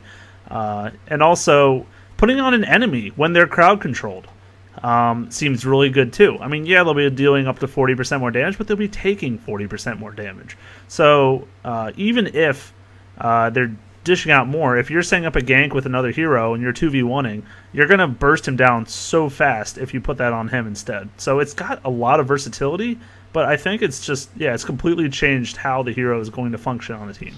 And, I'm really glad that we see this change, because I feel like I really hated the way the Bloodseeker was before, mostly because you would even, there'd be pro games where he would get off to a fantastic start, and he'd get like a Radiance, or he'd get a quick S and Y, and then he would just fall off, and you were like, you get all that amazing start, and it got you nothing, basically. Now you have the new Blood Rage, and here's my crazy thought. Why do you have to put farm on Bloodseeker now? The only thing I feel like with this hero that makes him sort of weird in a support role is that you really do need some sort of crowd control to really take advantage of Blood Rage. But really, in tri-lane versus tri-lane scenarios, you have an AoE silence, and if you have somebody that's able to like throw out a CC, the enemy team is going to have to walk up to be silenced to try to help them, and then what use are they then? I guess you could say that it's just sort of weird having Bloodthirst on like a support hero, but you now have the super long Rupture, you have an AoE silence, you have the ability to buff or debuff or buff damage dealt and taken, so to be used either on friendly heroes or enemy heroes. Super weird interactions, and I do like that even though that this hero has been reworked, he still feels super unique. I don't really see why you have to put farm on him now. Other than you could say make him tanky, you could say give him some lifesteal. You don't. No, you don't. I think that's the simple answer. I think actually he may not be seen as a core. Obviously in some cases he will, but no, he doesn't have to. This actually opens up the playfield for him. He's able to join in the scene, not as middle Bloodseeker. He can come in somewhere else now. And obviously I think the main reasons he was getting used, if at all in the past, was for his silence on heroes like Storm Spirit and such, and also for the vision. The true vision and the visibility on the map. Those were like he was kind of like, what's the word? Like a pigeonholed, kind of like a niche pick. Saying that wrong, aren't I? That's pretty good. That's fine. It's close. That's fine. Good I'll enough. Take it. Like better than boss it. Yeah. But yeah, now he has expanded to the realm of bringing more to the table. Like an AoE silence. Pretty great. A buff or an amplify. I mean, like I said, I love that it does both because it can be used either way. With a 0 mana cost and a 6-second cooldown, 12-second duration, you can have that up on 2 heroes at a time. That's also very nice. You put it on your carry. If they get a couple kills, they get healed up. So it's not only all about the Bloodseeker. Now he's kind of sharing the wealth, which is really nice. I really think he's going to be used with some of those AoE heroes perchance too, Enigma, Faceless, etc. Able to drop that Bloodright on top of them will just hit really hard and get that silence for when the crowd control is over perchance. And then of course he's got the pick-off potential still. Rupture, hasn't changed dramatically. It's still going to function the same, just no initial damage but longer duration. So he can be kind of that roaming, when he hits level 6, kind of that roaming support that will have vision, have a lot of move speed when heroes are getting low, and then will help come in and hopefully do the last bit of damage to finish them off. Clearly, removing him from captain's mode was a strong decision. To say the very least, yes. But I think that this is a hero that's going to go really misunderstood until somebody figures it out, and then we're going to be like, oh my god, why haven't, like, this is ridiculous. I can see there being potential for saying he's super strong and super weak, but, looking at Bloodright, a 1500 cast range with a 600 AoE for, the potential 6-second silence as well as doing pure damage for a very reasonable mana cost at a super reasonable cooldown considering what it does. That spell feels super strong to me. And even if you were to not put a lot of points in a Blood Rage for the effective, I guess, not going like too crazy one way or another, I could even see you just going like 1 point in Blood Rage, maxing out Bloodright, point in Thirst, going Rupture, and just figuring it out from there, depending on what you need. So, crazy. Pretty crazy hero. I definitely want to mess with him, and I would, more often than not, be trying to make him work as a support than a core. I like that. I like that idea. Shift him around, see what other roles he can do. I honestly, with the way his kit is, I like him more as a support than a core now.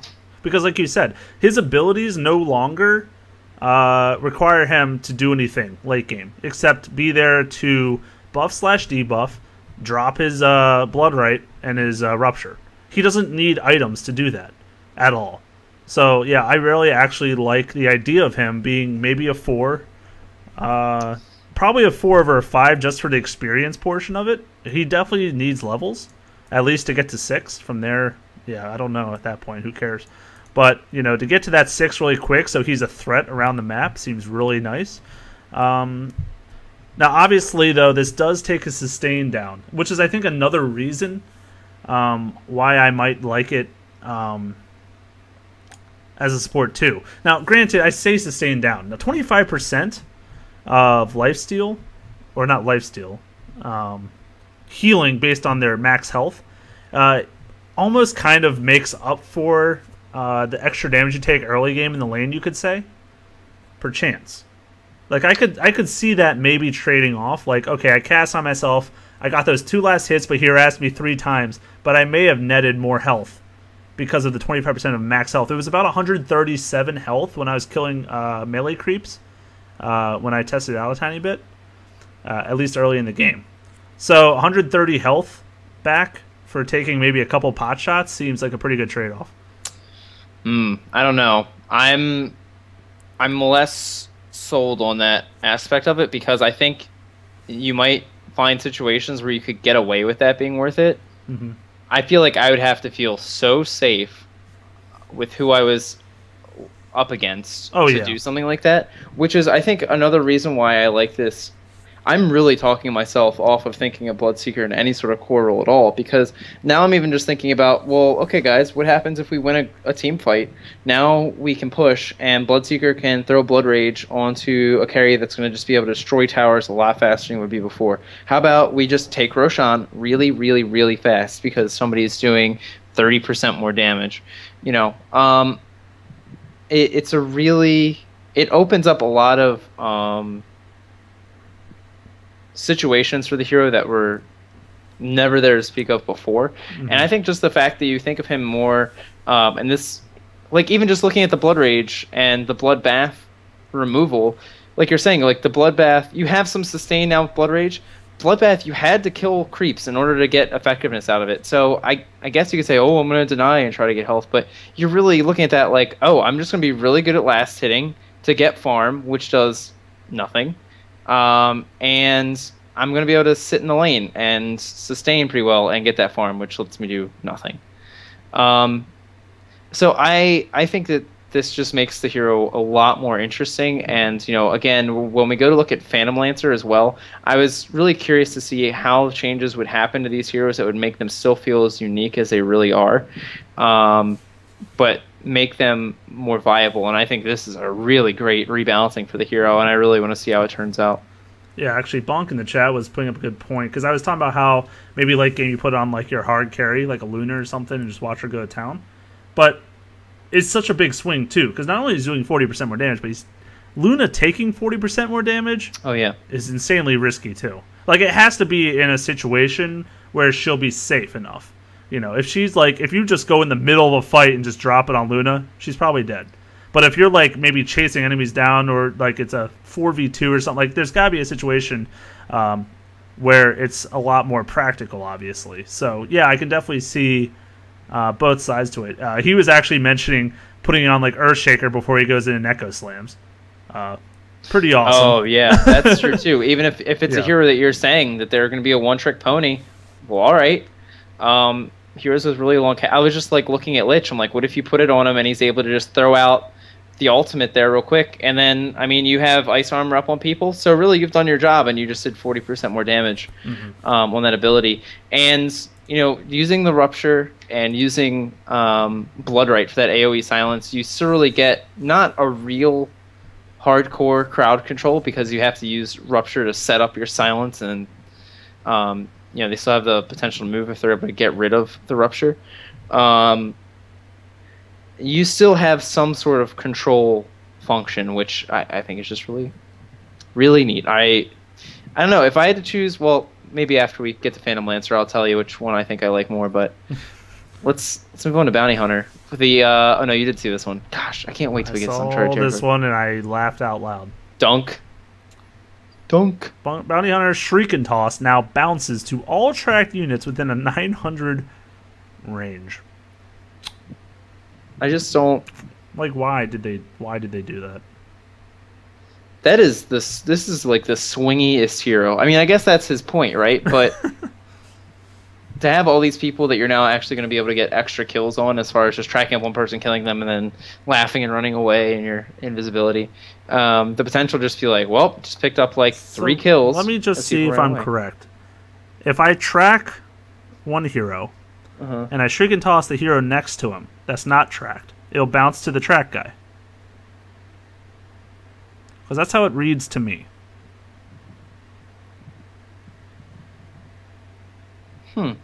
Yeah, see, that's how it reads to me.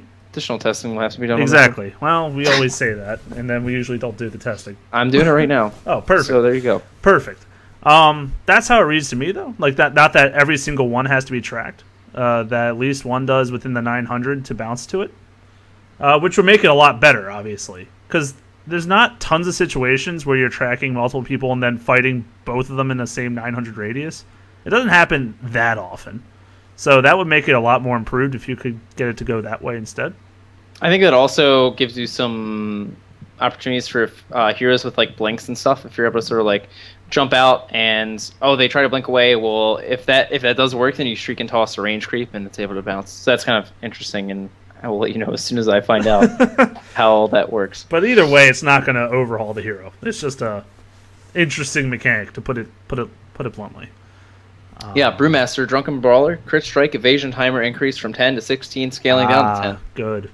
I like this change. I think it's good too. Makes it so he has to, if he wants that sort of guaranteed last hit using the Drunken Brawler effect, he has to wait a little bit longer. And two, I mean, I think it makes him more harassable and gives him fewer secured last hits. It's not till level 8 that he starts putting more points in it anyways. So, at least for his first 8 levels, it's going to be that longer cooldown, which will help people lane against him, I think. So, yeah, I like it a lot. And I think it's a very smart choice to go. Okay. Here we Prepare go. to have your mind blown. I guess I'll start since it's my turn. Okay. I shall go. The Broodmother. My top hero that I mentioned earlier. No longer has Spin Web. No, Spin Web now has a 1, 2, 3, 4 charges with a 40-second replenish time instead of a 30-second cooldown. Still has a max of 2, 4, 6, 8 webs total. Huh. So you can just start deploying web after web if you build them up. The thing that I find the coolest about this change is Broodmother isn't so pigeonholed into lanes. Yes. She has the ability to redeploy, and that is huge. I think it makes her feel less, restricted. All right, let me finish off there's a few notes here. Finish them off, Jay. I'm not going there. Spin web time to enter hidden mode after taking damage increased from 3 to 6. Ouch. So doubling the time Baby. to enter the hidden mode. The movement speed bonus is doubled whenever in the hidden mode, though, which is saying having not taken damage recently. Spin web phasing and speed bonuses now work on spiderlings. Okay, I'll keep going before I say... I'll just say that I didn't know that. It didn't work on them before. Okay. Spin webs are now selectable. I don't play Broodmother. Spin webs are now selectable and have an ability to destroy themselves. Love that. Spin web can now be cast from anywhere as long as the new web touches another. Whenever Broodmother is taken out of spin web's free pathing, she destroys nearby trees. What happened in those last few notes there? Some things happen. They try to sneak it in on you. Wait, so spin web can now be cast from anywhere, so you can chain off webs when you're not near them as long as they're touching. Correct. Wow.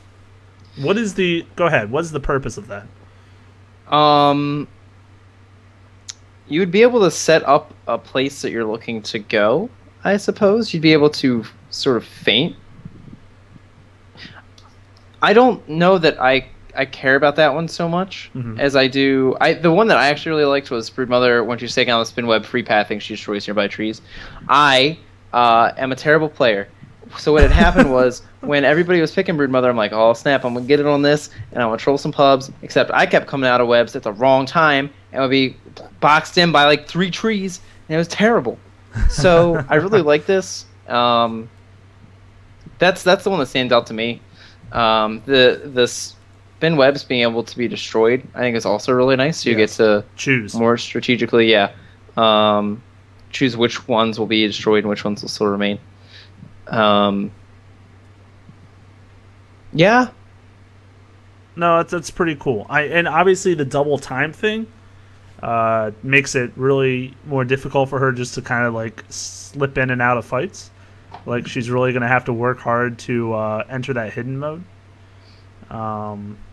But these other things definitely make up for it, if not just enhance her dramatically. So, and like you said, I really like that this gives her flexibility in her laning prowess, I guess I could say.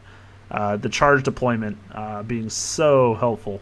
Now, granted, though, obviously the typical way I feel like she's leveled up, although this is me having almost zero experience with her, is to max out the nuke and then go with the spin web afterwards. Is that typical, or do some people... I mean, do you know anything about her leveling? Jay, I'm getting boxed in by 3 trees. Why are you asking me these questions? I mean, yeah, that's what I would Maybe say a second standard. point and spin web somewhere in there. I don't know. But I have to figure that's pretty typical. Yeah, okay, cool changes. I mean, they're still obviously trying to get her in a comfortable place, which is so difficult, which is funny to me in a way, because of how, in Dota 1, she was just in all the competitive scene, and now she's been gone forever. But I guess they're just still, they're working. They're working hard over there.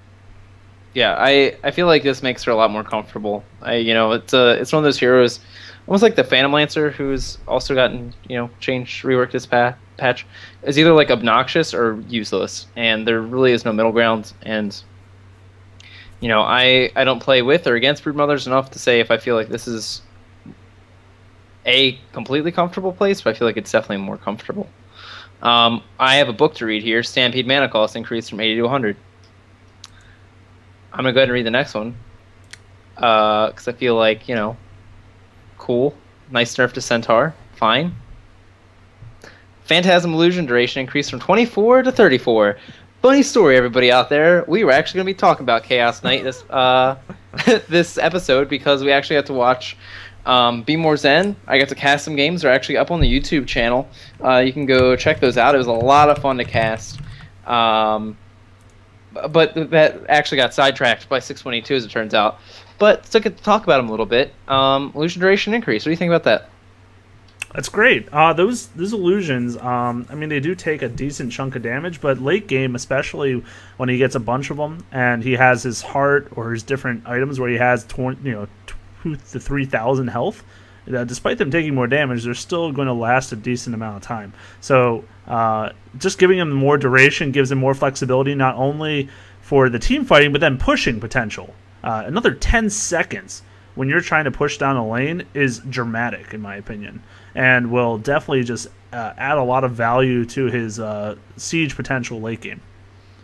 Yeah, I like that this now means that it has like a 25% uptime with the Phantasms, where it was like, I'm going to say a 6 before. So I think that's a really nice just buff. You know, when I was casting the game between Be More Zen and SG, they really made that hero work. Mm-hmm. And, you know, for as little as we get to see him in the competitive scene, you would never guess that the hero, you know, struggled to find his footing in, you know, a reasonably matched game of, you know, decent players. So I like these small buffs. They're like, he's kind of a tough hero to balance, I feel like, because he's sort of, I guess, by nature all or nothing. But I think it's neat. And the nerf to Centaur, fine. I think that's cool. You should read these, I think. You should go ahead and soak it in, Jay. I should read the next one? Mm-hmm. Mr. Chen. Mr. Cheniford. All right. Puppy can no longer play this hero. Wow, that's weird. Ban for life. Penance duration. Rebalance from 7 to 5, 6, 7, 8. For those who don't remember what Penance is because you haven't played Chen so long, Penance is his slow and damage amplification. So his slow and damage amplification rebalanced from 8 to 32 now to 14 to 26, which is interesting. Higher or better at lower ranks, worse at higher ranks. Penance now amplifies a damage source directly instead of attempting to re-deal a percentage of the damage taken as physical damage. Okay, we'll have to get back to that. Okay. Penance cast range increased from 600 to 800. It's really nice. Holy Persuasion is no longer restricted from targeting spell immune neutral creeps. Go on.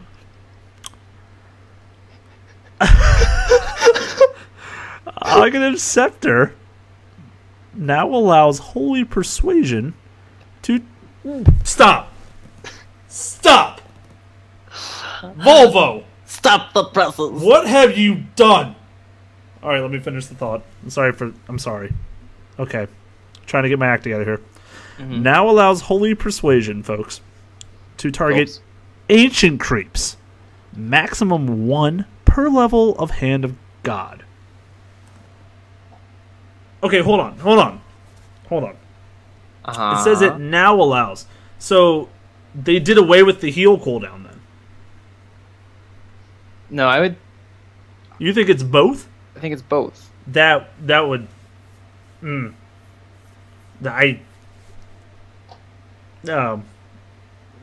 doubt even now. I need a chatter to help us stat. What does that even... okay, what stat do you need? I need that to be a fact. Okay. Go in your game. In the meantime, we can discuss it. Okay. Monk thinks it's both too. Holy moly. Okay. Mm-hmm. Why'd they even bother changing Penance? I don't give an F about Penance right now. I could care less about Penance. Okay, because it's actually kind of No, it is nice, but I don't care. No. Uh-huh. Ancient Creeps. Now I gotta Google. I wasn't prepared at all. I'll help you, Jay. Please do. Come in, fact, man. Need to know. The Ancient Black Drake has a splash damage component to him. He hits for 64, so that's pretty nice. He's got 6 armor, so that's fun. The Thunder Lizard can work himself up into a little frenzy, gets himself a bit excited, gets some attack speed going. Also has Slam, which shocks nearby enemies and throws them off their footing, which causes a 25% slow for 2 seconds on heroes and 4 seconds on units. 6-second cooldown. 70 damage. The Thunder Lizard, he hits for 70 to 80 damage. So. I'm trying to think. Yes. What? Okay. Let the hate flow through you. Alright, so obviously they're tankier, way tankier, do more damage, and provide some provide some auras, some do splash, things like that. My question. Mm-hmm. Late game, do you just get all ancients? Or do you still get some of the other buffers? I would say that you would probably still do a little bit of a mix. I would say you'd still probably get the wolf, because you still want the aura. I think you still want your auras. What I think is actually really huge about this is that these creeps are not targetable by Hand of Midas, so they can't just be destroyed that way. And also, you now have this crazy, awesome pushing creep in the Black Drake that just hits like trucks and does splash damage. So, I know you don't want to talk about penance yet, but I feel like both of these are actually really nice buffs to Chen's late game potential.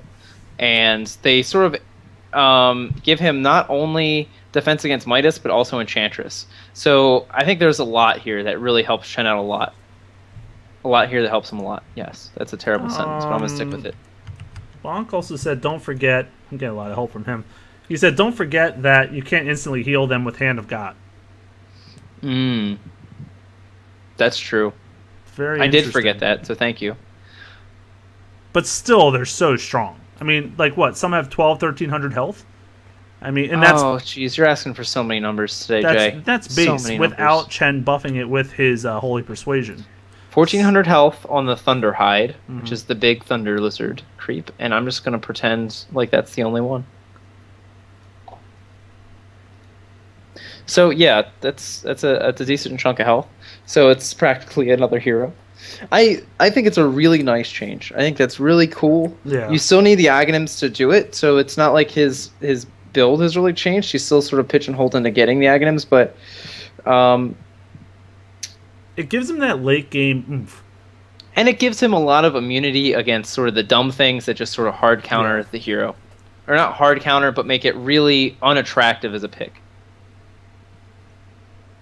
Oh, he's saying don't forget... Wait, I don't know what he's saying. Okay, anyway, I'm not going to listen to chat anymore.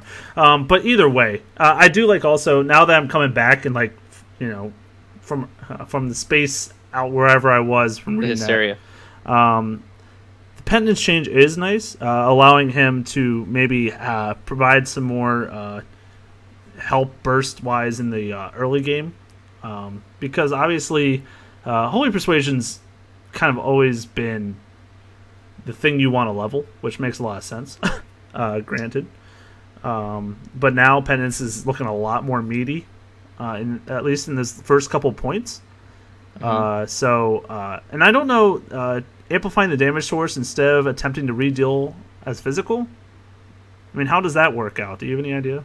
I would say that I think that's actually pretty big, because think about how heroes, if you're, like you said, so that's typically your less attractive option between that and just the burst of Test of Faith.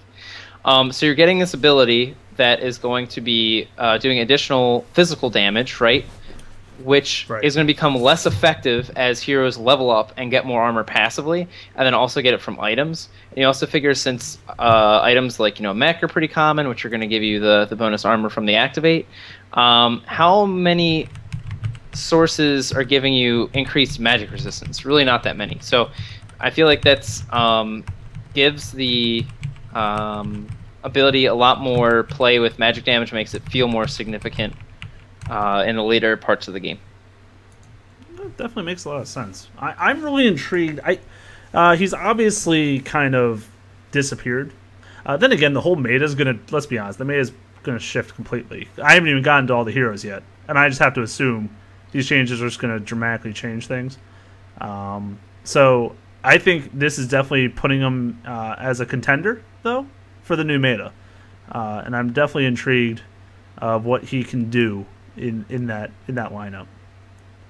What do you do against those ancients? So many have that magic immunity, right? They all do. They all do. That's right. So, pardon my dying. Nope, that's okay. We're already 2 hours in. It's expected to start dying a little bit. I know we're just getting started here, so I'm trying to be quicker. Yeah, but the magic immunity obviously helps so much against a lot of typical things that will, wave clear, quote unquote. You know, power shots, codal waves, just off the top of my head, things like that. So it's besides Tinker farming ancients, There's not too many great things. So it's going to be really beefy frontline creeps instead of those other ones that had a lot more vulnerabilities, making it that much better. Yeah, I think this is overall like a huge buff to him, and I wouldn't be surprised to see him at all. Clink's Searing Arrow is now longer an attack modifier. Drop the mic. Wow. So they just want every hero to stop having attack modifiers, maybe.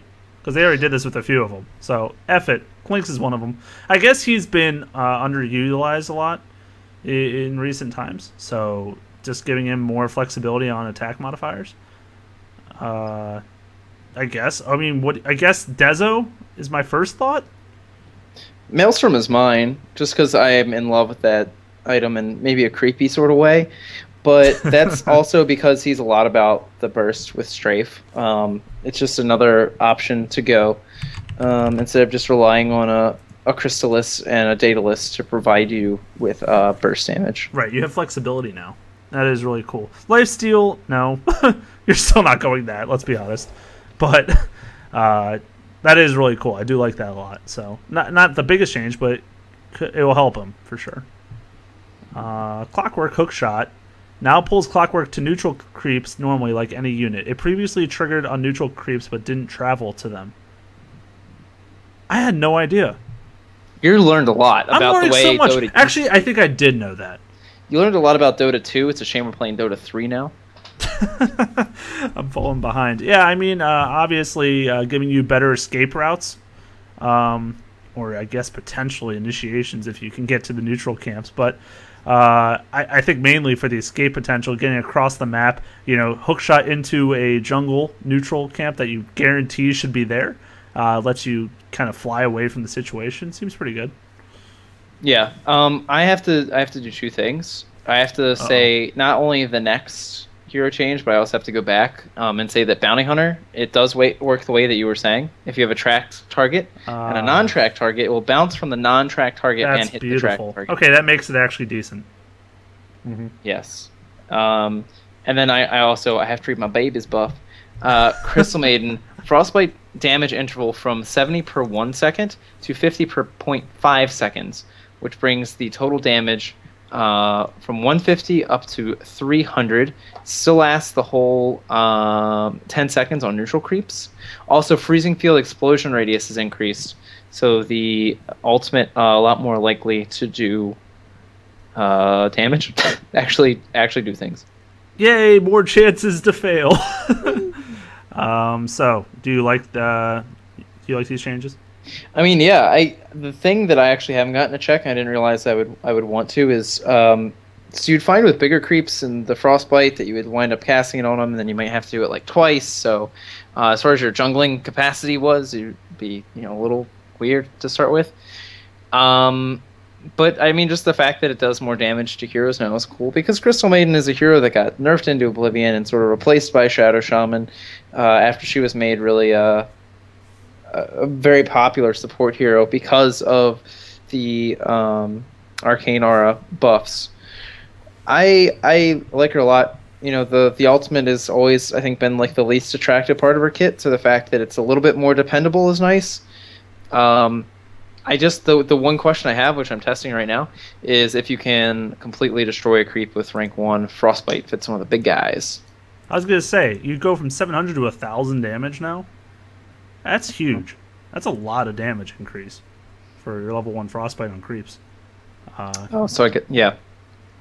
I mean, that's nice. Yeah, you're going to be able to do a lot more early farming with her in the neutrals. And, yeah, I don't know it's, like, enormous, but it definitely will help for sure. So another one of those changes that's, like, not game-breaking, which is good. Hopefully none of these are too game-breaking. But, yeah, it's still helpful. The other thing is, too, Crystal Maiden, when she was getting picked up competitively, I guess the time before last, she was about being a key component of the super aggressive tri-lanes, and then she sort of fell out to be more of a support hero that was able to jungle. I feel like this, just giving her more hero damage off of the Frostbite, sort of pushes her back towards being somebody that wants to roam, that wants to interact more. So I like that. This next one just confused every second of me. Really? This Okay. is the leg nerf all over again. This is the leg nerf. I'm glad you. Dark Seer's How long leg did it nerf. take you to realize it was a leg nerf? I got trolled by Volvo so hard. Vacuum, guys. The cooldown rescale from 28.0 seconds to 28 seconds. Huge nerf, and this is why. So they obviously have a sense of humor. Yeah, because as you all out there may know, vacuum the cooldown changed fairly regularly. Fairly regularly.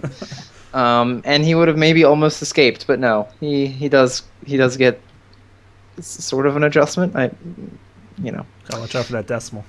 Yeah, gotta watch out for it. What if it's like in the 1,000th place that the change was made? We would never know. Never.